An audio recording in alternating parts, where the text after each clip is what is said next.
All right, Mr. Upton, great to finally Yes, meet sir. you. How are you doing? Good. How are you? I'm all right. Are you like older, like my elder enough to me for me to refer you as Mr. Upton, or do I have to refer to you as Brad? No, no, call me Brad, please. I am All old right, enough, but don't call me that. Call me Brad. all right. It's good to know. Now we tried to get put this on together a couple days ago, or like probably I think a week ago. Uh, I'm glad I could finally get you on here and to so we can finally And I get this going. apologize. That was all on me. You set up the time and everything, and I just screwed it up. I did a podcast the day before at 4 p.m. I knew I had one the next day, which was yours. And in my head, I was just thinking it was at 4 p.m. again. I don't know why I messed that up completely. All right, mind asking me what? Mind if I ask which podcast that was?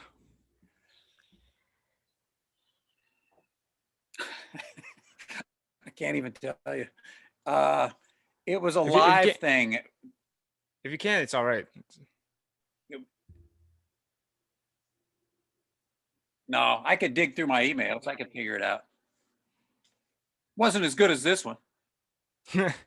I doubt it. Probably like for the eight people that are probably gonna watch this. Well, basically, I asked you to come on here because I saw your I was able to see your special on Dry Bar, and I thought it was pretty magnificent. Right? It was a pretty good set. You know, I think it was like around 40 minutes if I'm not mistaken. And I really enjoyed that set. I Right? do notice, and I do notice because Dry Bar is kind of clean. I was like, before we get started with anything, is there like anything we can't talk about, like anything, like any lines we Oh, can't cross? no, there's nothing off the table. All right, so There's nothing off the table. where I want to start was, do you consider yourself? Are you? Because watching your work, I've only seen like that that set on Dry Bar and some other sets. Uh, would you can are you? And I don't know this. I don't want to go ahead and call you a clean comic, but do you? I want to ask you: are you a clean comic? Yeah, I'm pretty clean. I have some dirty stuff that I like to do. Um, but if you saw me on a late show in a club on a Saturday night, I'm still pretty clean. Um, but I do have some. When I work on cruise ships, some nights they have a late night show, a late night adult show, so I can do whatever I want. And the thing about the dry bar is a lot of people found me because of dry bar and follow me, and now they want to come see me and they expect it now to be really clean. So I'm in a position where I guess they like me because I'm clean, but I do have some funny dirty stuff. I'd kind of like to do that too. But so right now I'm working as clean as possible. um, but I do have some dirty stuff. I'm not afraid to. I like to write it and perform it sometimes, but I don't know if the audience wants to hear it from me. Yeah, and I've had Dwayne Perkins on here who was also on Dry Bar a couple episodes ago, and he Right? also and we talk about there's a like me personally to I think being a clean comic is way more difficult because you limit yourself. But another way in which that's difficult is that you kind of limit your audience to what they want to hear. Well, I don't think you limit the audience. In fact, I've told people no one's ever walked out of a comedy show because it was too clean. People have walked out because it's too dirty. But some people, they don't necessarily even realize that it's clean. If it's hopefully if it's good enough.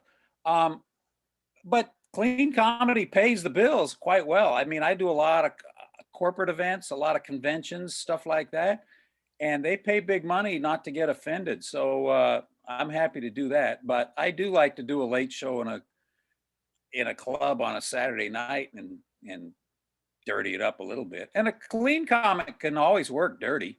A dirty comic can't work clean, but a clean comic can work dirty. And when you say clean, are you meaning like you do like your material like similar to what you do as far and but you just like add more cuss words or dirty get a little messy with Exactly. it, It's or is exactly it what it is. or the other, like you go on like taboo subjects. No, it's mostly just the way you deliver the same material. You can just change your attitude, be a little more aggressive, and say "fucking this, fucking that," and I don't give a shit. Instead of I don't say I don't care. Then in dirty set, you go I don't give a shit. You know what I mean? That's the difference. It's just language. Well, that's when like I tried getting I've just started doing getting on stage recently, and like I feel like the stuff I want to talk about is like not the not exactly stuff people want to hear, because I've been trying to sign up at this place that I've been to previously, and I don't think they're happy to have me back, and it's because I keep going on these dirty rants. Like even if I don't curse, it's like what I talk about isn't like meant for everyone, and in a sort of way I understand that. So like one thing I want to ask you is like how, like when you for first of all, how long have you been doing comedy?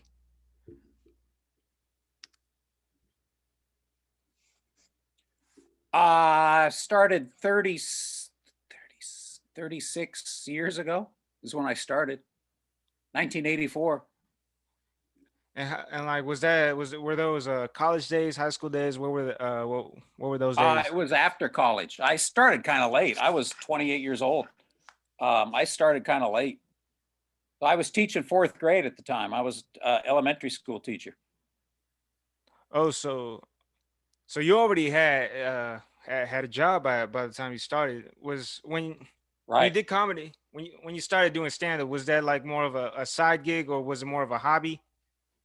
Yeah, absolutely. First 2 years, I just did it as a hobby, and then I'd only been doing stand up 2 years when I quit teaching to do it full time.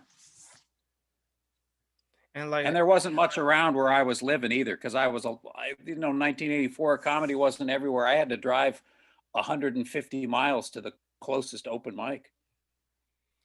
and and can you walk us through that transition? Like how do you go from being a teacher then to the minute you start doing stand up, and your evolution into saying I want to do this for a living, where you're like all in and you're ready to like quit being a teacher?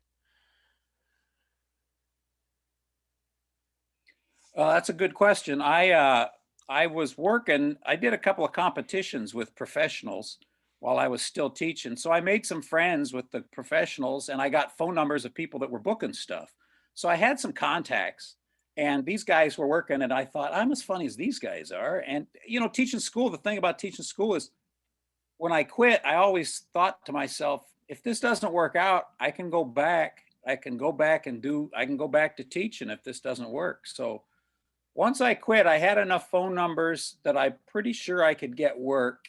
And I just decided I was going to try and make it. And so I gave the school district, I asked for a leave of absence. They wouldn't give it to me. So I just quit. I resigned at the end of the school year. So you said you were teaching fourth grade your entire teaching career by then. Yeah, 7 years. All right. So with that, do you think teaching like talking to elementary school kids, do you think that kind of more like affected your material from that point forward? Is that pretty much how you started off so clean? Well, I'll tell you, when I first started, I always thought, man, my mom's going to come see me one of these shows. I know my mom's going to come to a show one of these days, and I didn't want to. I didn't want to be nasty in front of her because I knew she wasn't going to approve. So I thought, when I first started writing, I thought, is my mom going to give me shit about this? So that's kind of how I started it. All right. But what is it I wanted to ask you? Oh yeah. So when you got started, like, can you like go back to, I don't know, like it's okay if you can't remember, but like can you go back to like how it was when you like first stepped on the stage? Was it like an open mic, or were you like prepared to like do this like I'm about to go on stage, or was it like out of nowhere, like I'm at a show and like Man, let me go on stage and try this out.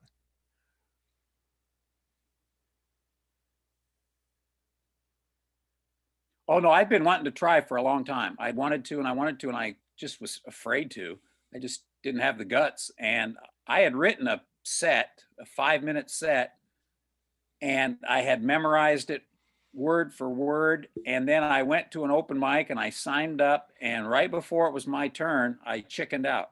I just chickened out. I told the MC, I don't want to go on. He goes, "You're almost up." I go, "Nope." And I drove home and I waited another year. And I went back exactly a year later and with almost the same set, I think. And then I wrote this set and I was pretty sure it was a good set. Um, and I went on stage and I killed. I killed the first time I got on stage. And as I walked off, finally doing it after I'd been wanting to do it so long, I was so relieved. And the lady that was there came up and told me that I had passed the audition and I was in the Seattle comedy competition. And I said, "I don't understand. What do you mean?" She goes, "You passed the audition. You're in the Seattle comedy competition." I go, "Isn't this open mic?" Because I didn't know how things worked. I didn't know anything. I just signed up on Tuesday night. And what I didn't know is that I had signed up to audition for the Seattle comedy competition. And so I killed the first time I got on stage. So I went right into a professional competition the next time I got on stage. And then I was in with professionals and I sucked. You know what I mean? I just looked terrible compared to them. So I finished 18th out of 20. But I was in that competition right away. And it gave me some credibility in town anyway. Yeah, stick it to those two guys that finished behind you. Yeah. I wish But I knew who they were. I can't remember. yeah, but like that one, what I want to say. So like after you killed your first set, like so what like how was like your career looking like directly after yourself? Like were you bomb like after that? Well, it sounds terrible to say I didn't bomb much, but because I did. But that first set, I looking back at the jokes and the material, it was pretty well written. It was good. They were good jokes and they were written well. And when I got into the second time I went on stage with the exact same set, then I was in a professional competition and it didn't look as good compared to the others. So I didn't do very well that first week. I never bombed, but that first week. But I didn't do very well. I mean, it was just, yeah, I got some laughs, but I maybe I'm kidding myself. Maybe I bombed. I don't think I did, but um, from then on, because I'd been in that competition, I got to do a lot of guest sets around town during professional shows because I kind of got to skip some of the open mic part, and I didn't live near an open mic, So because so I like couldn't go hang out the whole time. so that experience, like you basically been thrown into the fire, being like you hit like you seriously hit the ground running. How do you feel that experience did you more good than harm? Uh yeah, I think so because I didn't have to go do too many open mics in front of awful audiences. I got to perform in front of a little better audiences. And looking back, I didn't know it at the time. I think I was pretty good for a brand new person. If you've been around open mics, sometimes somebody comes along, they're just better right away. Doesn't mean they're going to be good or they're going to be great or they're going to turn into a big star or anything like that. But they're a little better right away. They just have a knack for it. And stand-up's a skill or an art like anything else. And the people that are good at it are usually pretty good at it right away, I think. Does that make sense? Yeah, it makes sense because I can count on one hand. I've been hitting the stage for a month, trying to like get my feet wet. And like the first time, my first set wasn't I didn't bomb completely, but I didn't kill either. But that the first time I ever got on was like the first time I've ever that was the best out of the other two, which I completely bombed, like complete like horrible feeling of just wanting to, go just I just wanted to crash my car so people could feel bad for me instead of mad at me, to be honest. Right. But you know, uh, like what I wanted to ask you, like on the come up, like as you're starting, like in your first year or your first 2 years, while you're still new in the game, well, like what was like your biggest challenge when going on You stage? mean when I first 2 years of doing comedy, or first 2 years when I was doing it full time? Uh, let's go your first 2 years of doing comedy, like while you're still figuring out how to figuring everything out. The hardest part, the biggest challenge was trying to find a stage because I lived 150 miles from Spokane and 200 miles from Seattle, and that's where the open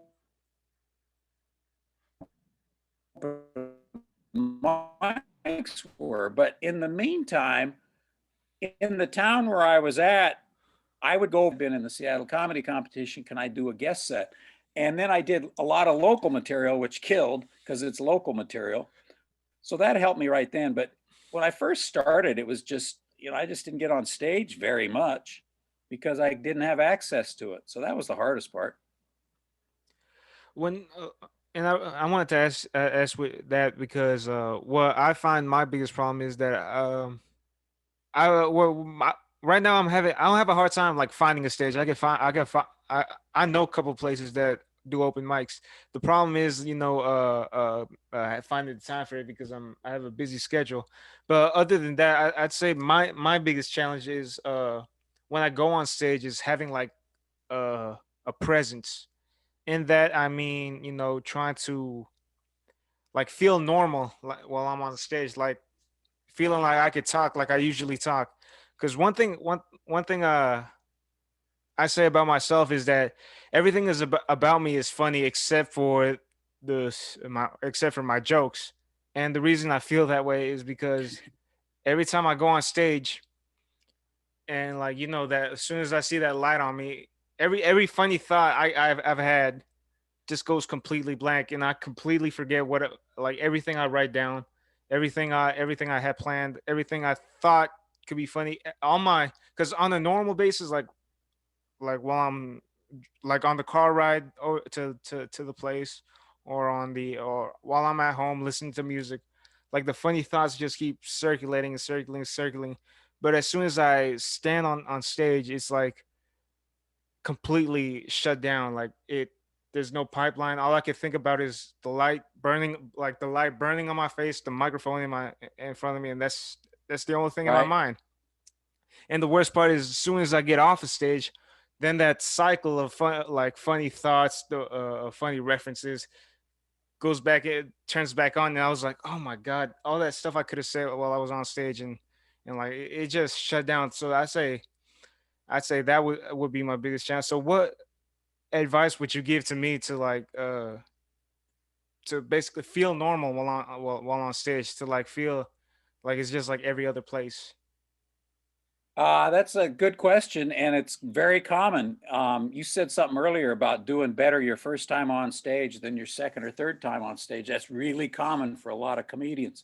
So I think you're on the right path. It's just a matter of getting up there and getting comfortable. It's hard to get comfortable on stage, and to look completely relaxed. That's really hard.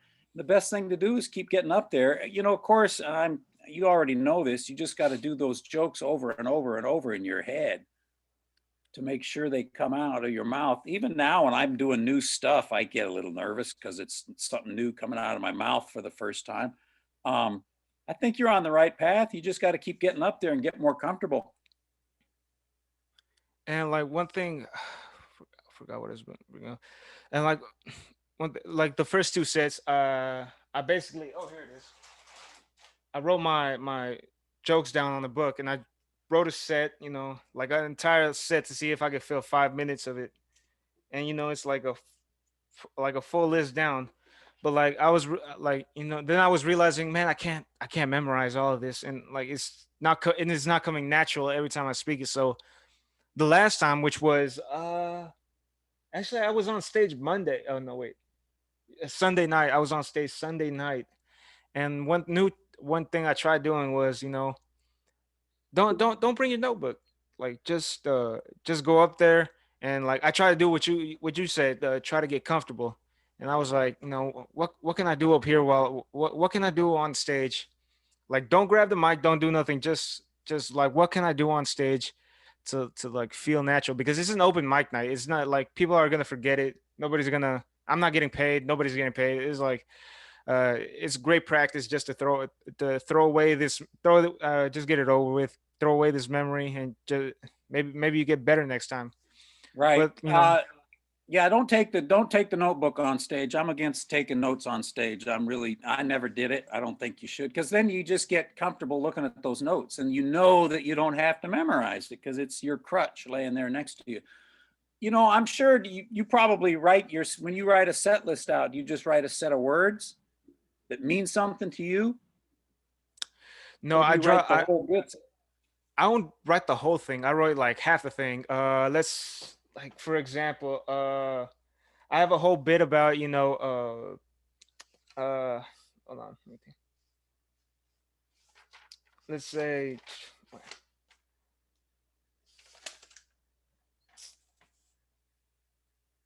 I have this whole like 3 minutes about like an analogy about like time is like a woman's car. Only thing I like the whole thing is 3 minutes, but I don't write the whole thing down. What I write is like a woman's time is like a car. That's the only thing, and like hopefully the rest can come naturally to me. But like going back to what I was saying Right. about the thing shutting down is like a time is like a woman's car, and everything shut. That's all I remember. But when I get off stage, I read that again, and it's like the whole set comes like rushing back to me. Yeah, I think the best way to, you just call that in your head car or woman's car. That's what you write down on your list. Woman's car. That's all. That's the only cue you give yourself. And then you have to memorize the rest of it. And then make that list of words I can pull out a set list and show you just the words. They're just one word. They'll say Alaska, geese, skiing, Pennsylvania. And it's just those words. And that's how I memorize those words before I walk on stage. And if it's only 10 words, which is, 10 bits, but if you can memorize those 10 words, but you do have to remember what each word means. When you see in your head, I got to just call them one word or two words. Yeah, and like and what I tried to do the last time, like I said, I tried to like think of the first thing, funny thing that comes to my head, and I was like, and I remember like Sunday night I was wearing this headband, and I was wearing this shirt right here that you see right here, and I was like, my first joke is like, I know what y'all thinking. I look like I just had a gay affair with Jimi Hendrix, and then like and then I was like, you probably recognize me. I had a part time job as a mic stand for Aerosmith. And I was like, and like after that, but what really messed me up is that I realized one stutter, like, and the whole joke just crashed. Like, No, that's right. If you stumble over something, the joke doesn't work as well. Even when you're a really polished act, if you stumble over one word, just a little bit, the joke doesn't work as well. Pisses me off when I do it too. yeah, Where's and home for like, you? Where are you going up? What city are you living in? right now I'm in college here in Brenham, small town. I go to Blinn College, but I grew up in Houston, which is only an hour away. I drive down an hour just to go to that Sunday show. In Houston? Yeah, the Houston comedy scene is rather Yeah. small. It's not as big as L.A. and New York. No, Houston used to be big and it turned out a bunch of great comics. I've worked Houston before a long time ago. I worked a club there I've worked there several times. It's been a while. It's been a long time. Yeah, I think most of the like the famous clubs closed down because back in the scene Yeah. where it was They're all gone now. yeah the I tried looking for the Laugh Stop where Bill Hicks performed in Austin for his 1989 special, and I was like, like that closed down. Now they have a uh, a new place called the Last Stop, but it's more like for more of a driving school. And I was like, really? Like Yeah. that's what this has become. I had to follow Bill Hicks one night Really? in Oh LA man, at can you please tell this Igby's. story? Huh? Can you please What's tell this that? story? Please tell this story. Yeah, at Igby's. It was a showcase club in Los Angeles back in the late '80s, early '90s, and it's LA, so the roster, the list you're going up is really good comics. And one night I got there, I was like, oh shit, I got to go up after Hicks. So he went up and he killed for like 8 minutes, and really dark stuff that he talks about.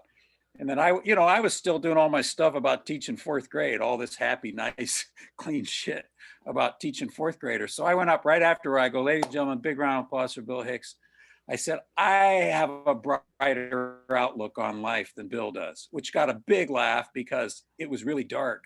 And then my set went fine, but I had to acknowledge what to the audience what they had just been through. You know what I mean? I can't just go up there and ignore Bill Hicks just doing this dark material. I had to acknowledge it. So I made a joke about the fact that I have a brighter outlook on life than Bill does. And that got a big laugh. And then I was okay. Yeah, that was like Bill Hicks is my in my top three. In my top three, I got Bill Burr, Bill Hicks, and Patrice O'Neill. And like what I love about That's a good the lineup. and what I like about those two is like they put their authenticity like in front of their work, meaning that they don't sell out. They don't clean No, up they for don't give like a shit. they don't give a shit at all. Like they put their like my dignity and the ability to be funny as I want to be is more than however much you're gonna pay me to only say the Right. stuff you like to hear. Yeah, it's hard to when you're starting out though, because I don't know, guys like that, I'm impressed that they managed to survive, because when you first starting those guys can all piss off some people in the audience. And a club owner doesn't want you pissing off his customers. So it's a develop an audience like those guys did. More power to them. I admire them. I love guys that don't give a shit. When Bill Burr's going off on the audience, it makes me laugh hard. I don't do it, but I love when I see guys doing it. Yeah. And like one thing I noticed, like when I was at that open mic Sunday, I know there was this other kid who was probably about like 14 years old, and it was just like you could tell he had no idea what he was doing, and like I'm not gonna like I was no better, but you could tell like he had uh no clue what he was doing up there, and like just and I think that's where it becomes hard to like for guys to like start doing stand up and come up is that people don't want to hear you know they don't want to like they don't want to see a guy's struggle to go like they like when people go up they expect to like see some dude that's already paused. That's probably why I haven't been invited back to this one spot that I used to go to. Yeah, that kid's probably too young. That's just probably there's not many who can start at 14 and be very successful. And the kid like that, he's going to go up and he's going to have a few bad experiences. He's never going to do it again. And the reality of it is, he probably should have waited till he was 20. But and then he'd have a little more confidence, something else to talk about. And you're right. If the audience doesn't want to see somebody that's not very good, it makes the audience uncomfortable. When the audience is uncomfortable, then it's an ugly cycle. I've been and like one thing that really grinds my gears when I go on stage is I'm only 19 years old, but I do a lot of the old references that people who are still older than me in the audience are still too young to get because, like I said, I went back to that. I went back to that. Aerosmith. I had a part time job as Aerosmith's mic stand. See, I messed up that joke again, Right. and I was like that could have gotten a bigger laugh, but oh my god, I could tell nobody knows who those guys are. Right. Now that's all right. Keep doing the joke. Or find another joke using that scarf that works for whatever audience, whatever age the audience is. Oh, it's a headband, but Thank you for that. And and one thing that, like, I feel like comedy. I feel like comedy is getting to people want to don't want to be like going back to you being a clean comic. People just don't want to be offended. They don't want to. And like one thing I remember that Patrice O'Neill once said that I'll never forget is that like comedy, like the way comedy should be is like 50% of people should be laughing and the other 50% should be horrified. And like I think that's what I try to Right. remember. That's what I try to remember when I go on stage is like, what can I say that could be like so bizarre that people don't take serious, but can also be so, oh my god, I can't believe you just said that. No, that's being honest, and that's the trouble now. Audiences are they are it, there's you know it's they're afraid of being offended, and instead of hearing a joke and going, "That's pretty honest," I don't like it, but the guy's got a point. People have lost that part of them, but they and understanding it's a freaking joke. You know what I mean? It's comedy. Don't get your ass so tight. You should, I read stuff on, I don't read it very much, but I sometimes read the comments underneath my dry bar stuff. And I don't read them all. I don't read very much of them. But God, the shit people pick out to be offended about is unbelievable. I got people that are offended by my set, certain things about my set, or decide that this is what they want to complain about. I'm like, go fuck yourself. Loosen up. Well, well, as a comedian, what would you prefer that to be like hated by people but respected by other comedians, or to be loved by people and be loved and respected by the audience and hated by other comedians? It's a good question. It's a really good question. I don't even want to answer that. Um, Because some of you get some paid well if the audience likes you, but yeah, you want the respect of your peers. Come on, man. You want your peers to respect you.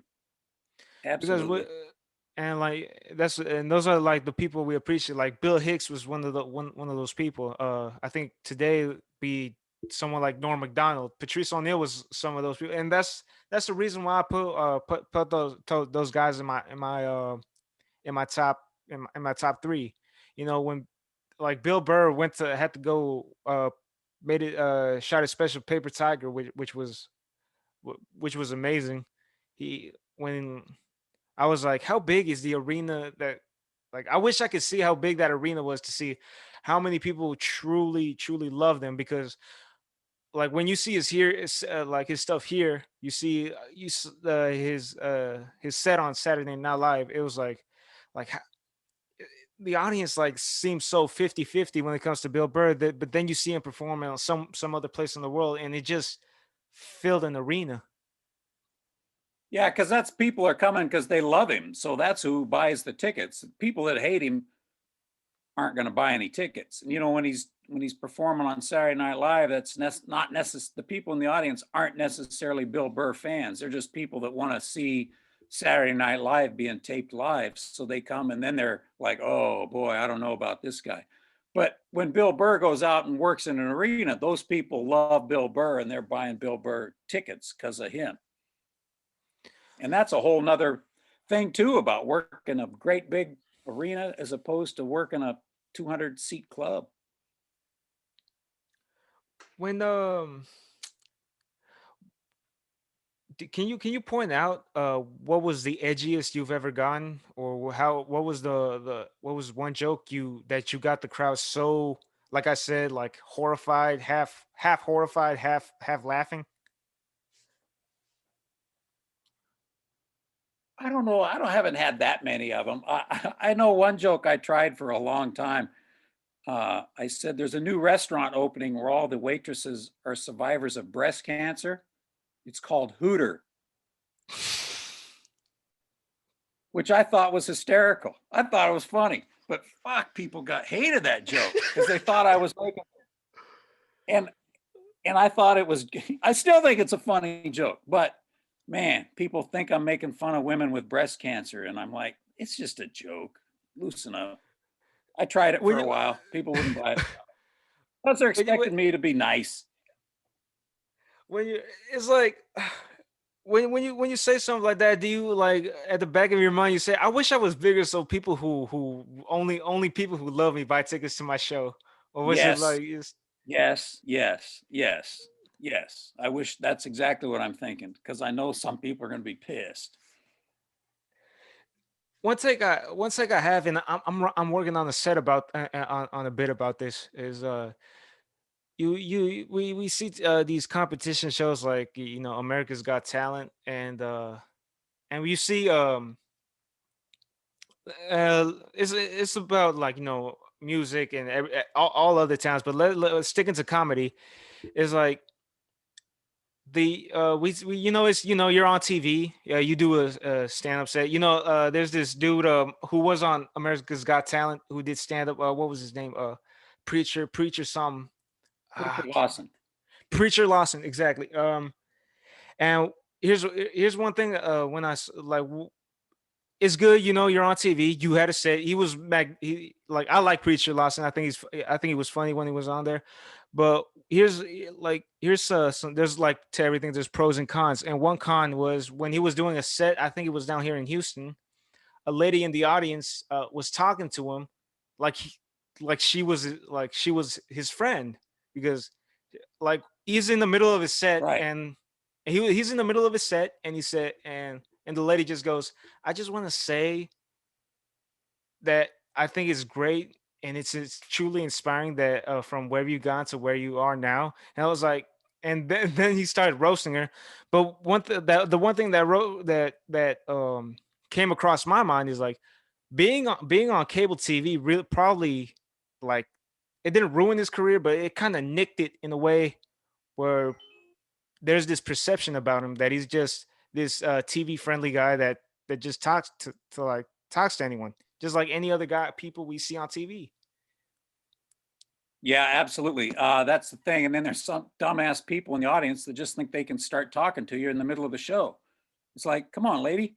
Everybody can't start talking to me in the middle of the show. That was a huge boost to his career. Here, I'll show you. Can you see this on? Yeah, that's him.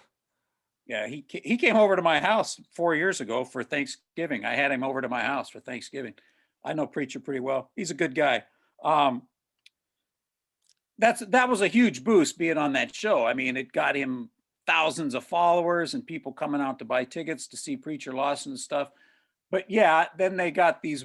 You got fans that'll come out and all of a sudden they think they know you because they've seen you on TV, so they think they think you're friends.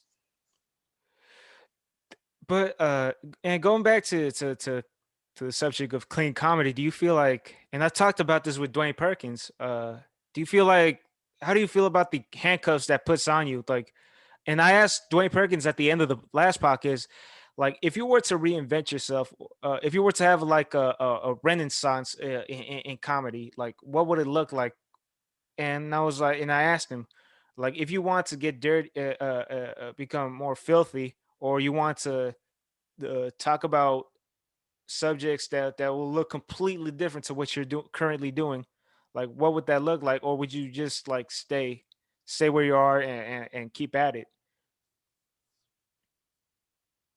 And what did he say?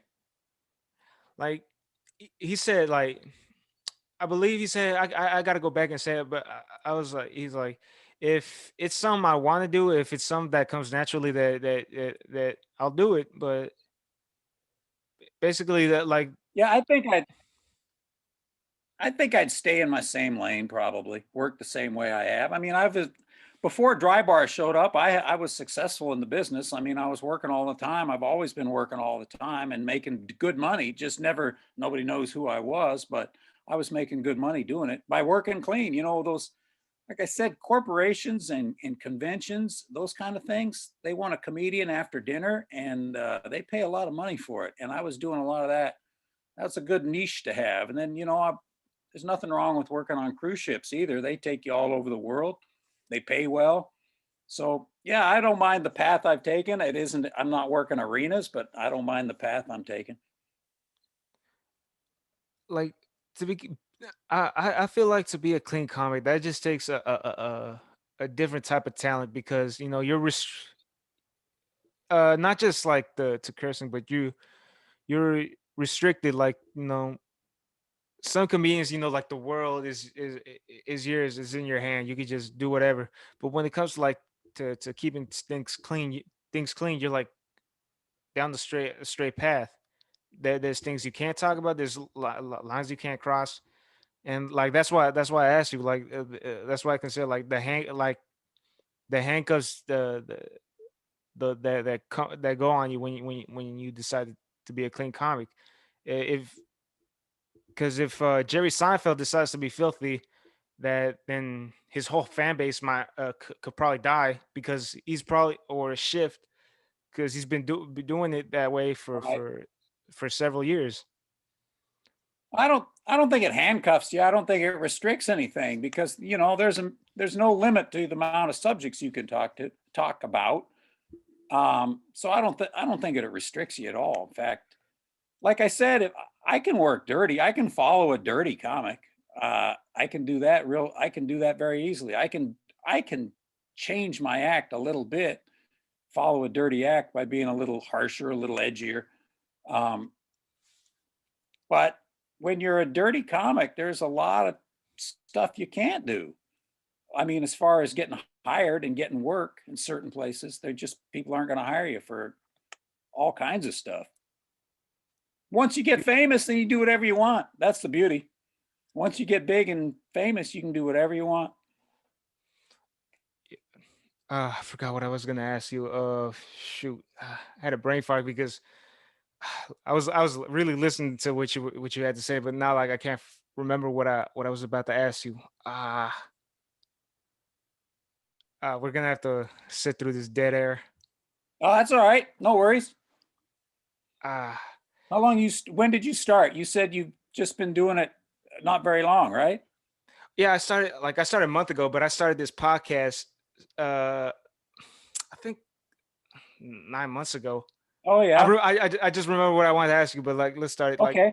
when it comes to like I I wanted to do I started this podcast like at the beginning of the pandemic, because I wanted to that was like, I was 18 years old. No, I want to start doing comedy, and like then everything shut down. I couldn't do it, and I was like, uh man, what can I do? Well, I don't know how to get this thing started. So I was like, let me do a podcast. And so far I originally started to like, have, to be funny, crack a joke or two, whenever I talk with people. I know it started out, I had my friends on, a couple teammates, so some of the best athletes I know. And then like I finally got was able to get Dwayne Perkins on here for a couple of episodes. Then I had, the last episode with David Pindell, a free agent.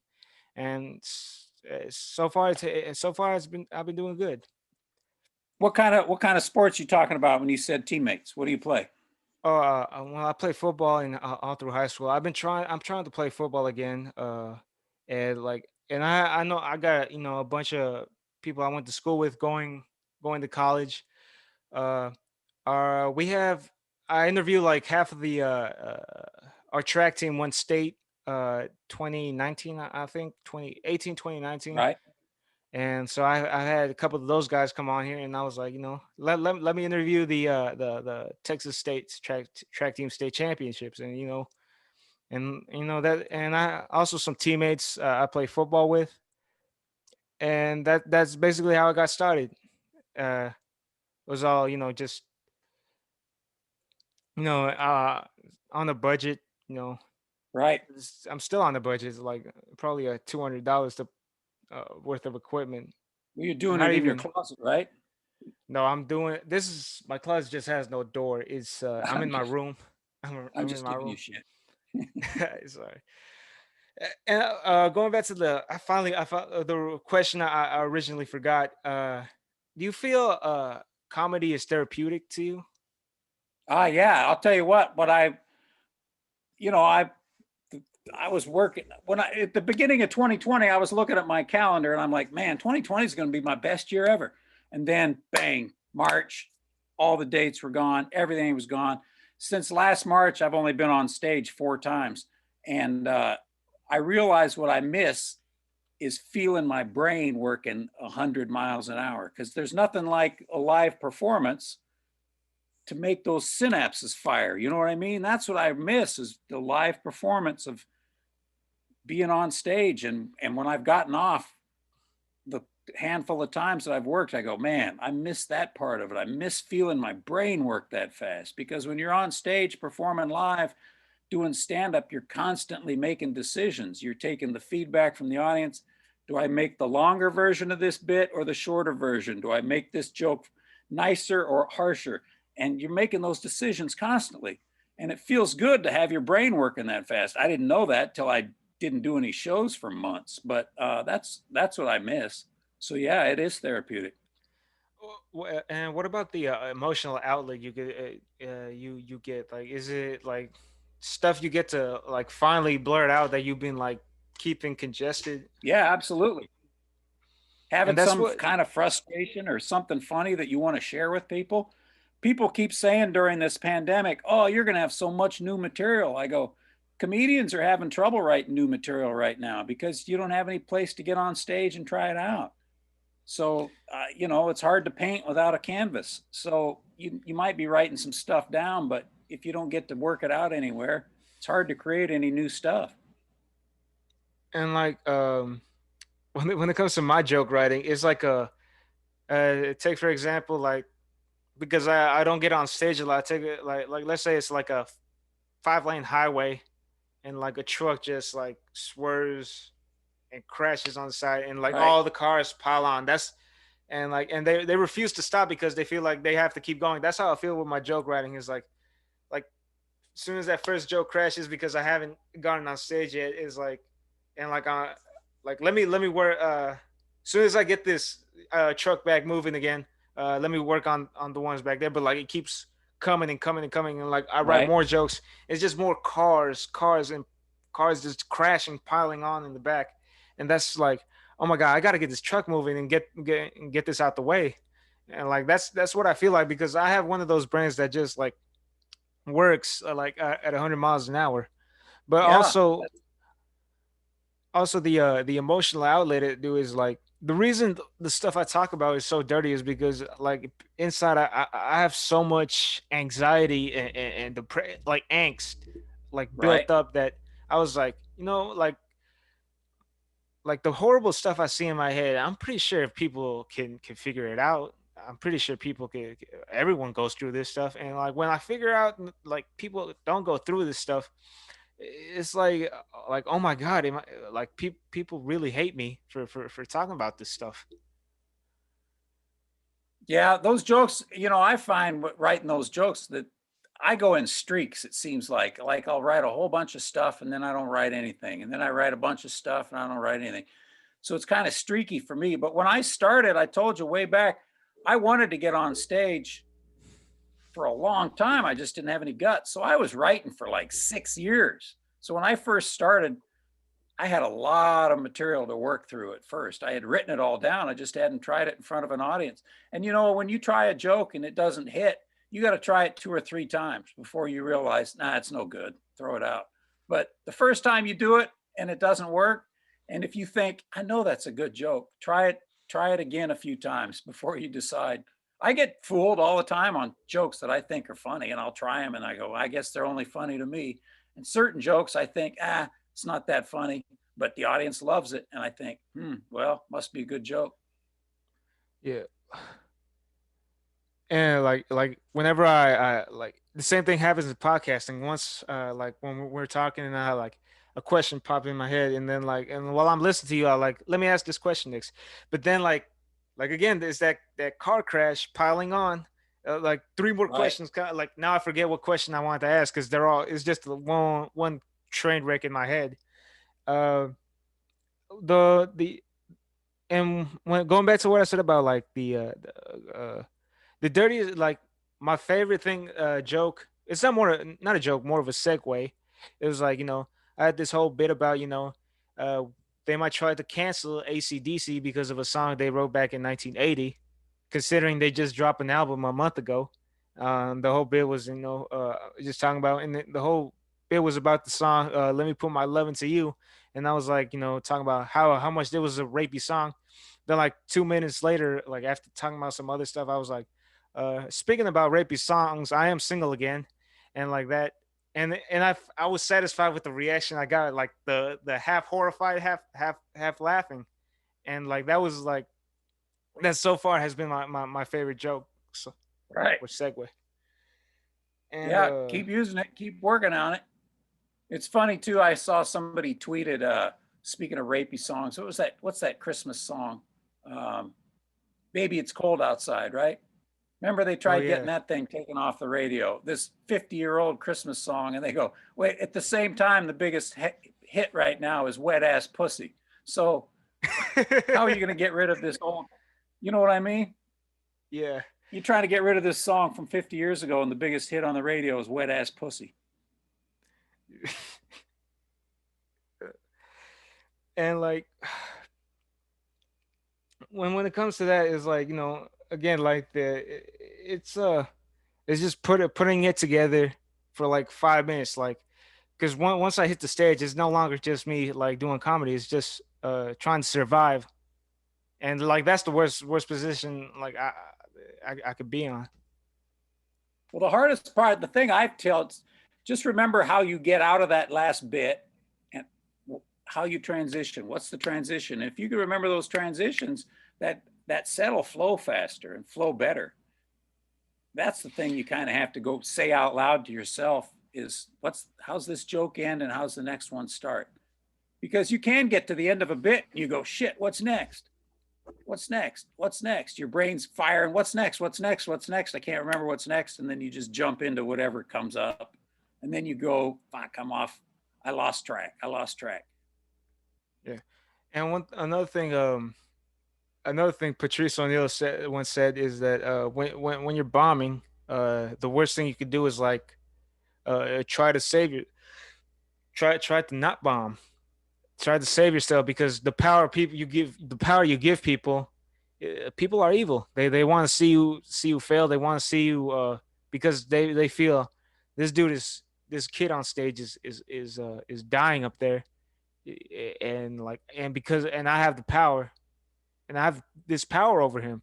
So the thing you should do is like the ship, like bring down the whole ship with you, like like bring, like, take everything down. So what I try to do when I was bombing is try to tell horrible jokes on purpose, to see like some type of Norm Macdonald type fun, Yeah. like horse shit that just comes up to Well, my you're head. braver than I am because I don't like that feeling of bringing them down with me. The thing I find is if the audience knows that you're uncomfortable, if they sense that you're uncomfortable, that's a hard thing to get out of. And you just have to act like I'm killing this. You don't even know you're bombing. And if the audience relaxes, like, you know what, he's bombing, but he doesn't seem to be bothered by this, then they relax and start to laugh a little bit. It might take a while. That's a hard thing to learn when you come out to the audience and they're not very good, is to be patient. It's hard to do when you're starting out, to be patient. But if it's bombing, you just keep acting like you're killing it and relax. The audience will come around. If the material is good, if the jokes are good, they'll start listening to you. They'll start laughing. Another thing I attempted was try to decipher, and this is another challenge I have, deciphering the line between laughing with the audience and laughing at them, like joking Yeah, and yeah, bullying. yeah. I was like, so like another like I'm bombing. I was like, oh man, I could feel the power in this room. Like, who's a manager? Who's in management? Who manages people? Who's a boss in their place? Like, look at them. And then I start like roasting them, like like then I start roasting them, and like I'm talking to the whole audience, like, you see him, he wants to fire me because this is the point where he says you're fired and he can't, and it's hilarious. And like Right. that's another thing, like, and that there's a line between roasting someone and bullying. Absolutely. Because the audience doesn't want to see you bully somebody. But a roast and a good roaster, yeah, why not? Yeah. And like that awkward situation I had, like I said, I started my last set by roasting myself, the gay affair with Jimi Hendrix bit, and like the here, man, here's another one that I think it could work if I nail it properly. It's I start by telling a story. One night during after a Beatles concert, all the groupies had to go home early, and and only one groupie who had her own car stay behind for the after party. Uh, that all the Beatles ran the train on this girl, and she became pregnant by all of them at the same time. That woman happens to be my mother, and I was like, and like that's if I could just, I feel like you ever have those like jokes that you feel like it's so bizarre, it's so out there, it's so it, it feels perfect, and you just have to make it work, like just have to nail hit it right on the head. Yeah, but I like I said, I can get fooled. Like I'm like, I know this joke's good. And then the audience will tell you if it's good or not. I still get fooled. I get fooled. I'm like, I know this joke's, but I got a couple in my act that I've kept there for years just because I think they're better than they are. And the audience never gives me what I think they deserve, but I'm stubborn enough to leave it in my act. Do you uh recycle material a lot? What do you mean? Like, do you use one joke from, like, let's say, d- go back into like the archive or something, and use the joke over and over because it always gets a laugh. Yeah, absolutely. I mean, I got stuff in my act that's fucking years old that I do it over every night because if the audience hasn't seen it before, it's new to them. You know what I mean? It's new to them. They haven't heard it. So why throw it out if it's getting a laugh? Sometimes I've looked at some old video of myself, and I'm like, why don't I use that joke anymore? That's a good joke. Yeah, I'll bring stuff back, or I'll just take a chunk of stuff and just quit doing it because I'm tired of doing it. And then a few years later, I can bring it back. And I'm like, oh, I kind of like doing this stuff again because I'm not tired of it anymore. So Do you yeah, I ever can get recycle stuff. Yeah, like, you ever get I'll say, like, do you ever get mad when your record player stops working? Exactly. Certain ones just don't work anymore. Yeah. Do you are you trying to avoid being the old guy doing dad jokes on stage? Yeah, I don't, I do some of that stuff, but if you saw well, you saw the 40-minute act.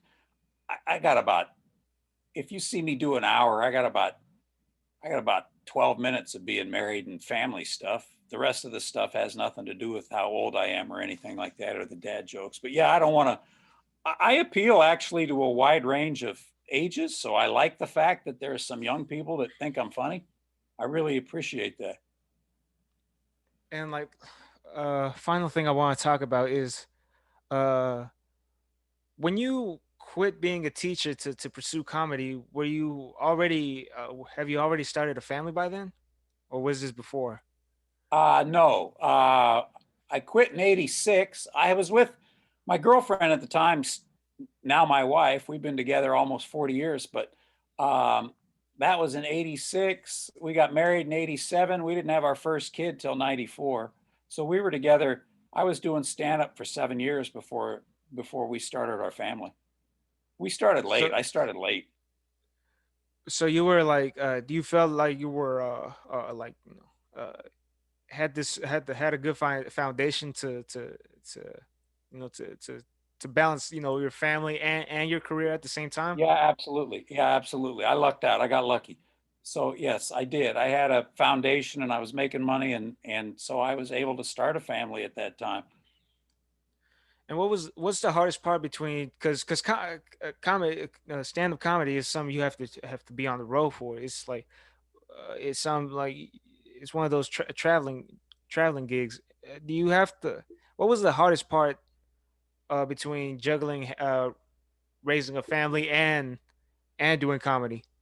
Well, I've told people I had more, and my kids even agree with me. I had more FaceTime with my kids than most dads because there's dads that work at work full time and live at home, right? But they leave the house before their kid ever gets out of bed, and they don't get home till 6:30, and then they see their kids from 6:30 to 8:30 every night. So they only see their kids 2 hours a night, right? Really, and then they only on the weekends. So when I was home full time. I mean, I got up with them in the morning. I got them breakfast. I walked them to the school bus.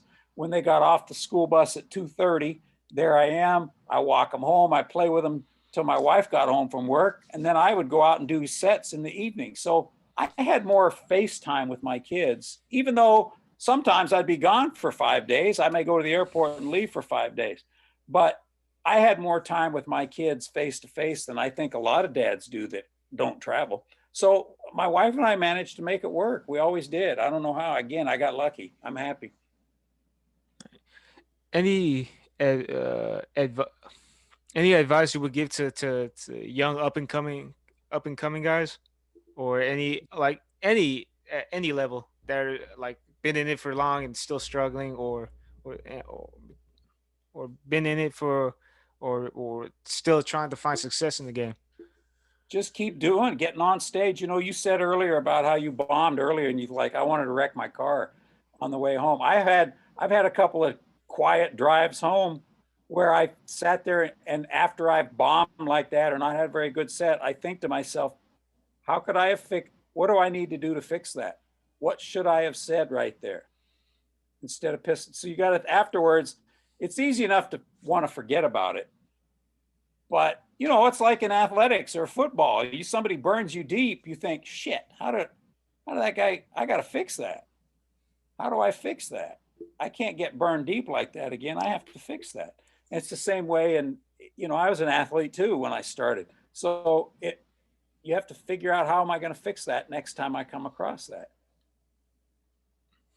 That's great. Well, Brad, it's great. We had a great hour. Like I don't know where to go from here. We had a it was great talking to you. We had got a great conversation going. Like anything you want to add before we wrap this up? I wish I had some dates to plug, but I don't have nothing to plug. But yeah, thanks for having me. I appreciate it. You know what? So I'll get down in your area sometime. If you see it on my schedule, email me, remind me, and we'll make sure we meet, hang out, have lunch. Oh, that sounds great. And I'll make sure to plug in your dry bar special. Which you'll see up here. It's going on YouTube, so this will make much more sense as soon as we wrap this up. Yeah, Brad good. All Upton, right. Brad Upton, ladies and gentlemen.